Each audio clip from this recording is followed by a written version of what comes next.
Magandang araw naman mga kamigo. Ito ang mga Bordagoy at nakalabas na naman sa kwadra. Maghahanap tayo ng mga pasyalan dito mga kamigo. Dito na naman pala tayo sa Port Everglades mga kamigo. Ito ang mga kasama kong mga makukulit na naglalampungan sa loob ng sasakyan. Salamat nga pala sa mabait naming Loadmaster at pinasakay kami sa kanyang sasakyan para ihatid kami sa pupuntahan namin mga kamigo. At pagkatapos pamasyal mga kamigo, ito ang nangyari. So guys, wala kami masakyan guys. Isa kami. Madaling araw na guys, wala kami masakyan. Uuwi pa kami ng barko.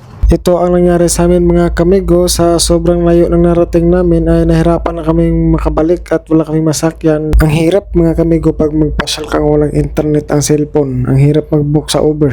Buti na lang at nakasakay kami kahit papaano.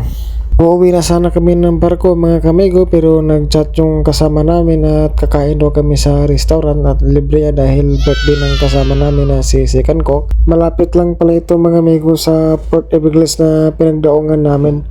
Paglalakarin mo 20 minutes walking distance, kaya maraming mga simanang nagpapasyal dito mga amigo dahil malapit lang sa Port Everglades na daungan ng mga barko mga amigo. Pa-support po sana sa munting vlog ko mga kamigo. Please click the subscribe button mga kamigo and click the notification bell para ma-update kayo lagi sa mga i-upload ko mga video sa channel ko mga kamigo. Thank you. Nag-uusap-usap na sila mga amigo na babalik na ng barko dahil yung isang kasama namin ay may duty pa ng alas 12 ng daling araw, kaya babalik na kami sa barko mga amigo. Kahit saglit lang kami nakalabas mga amigo, at least nag-enjoy kami sa paglabas namin.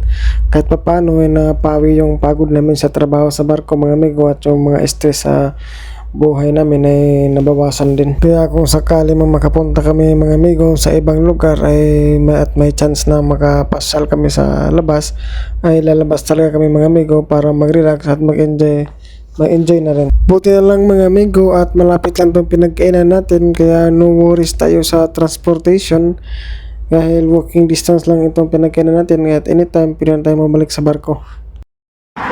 Hello guys! Welcome to my job! Welcome to my vlog! Oo.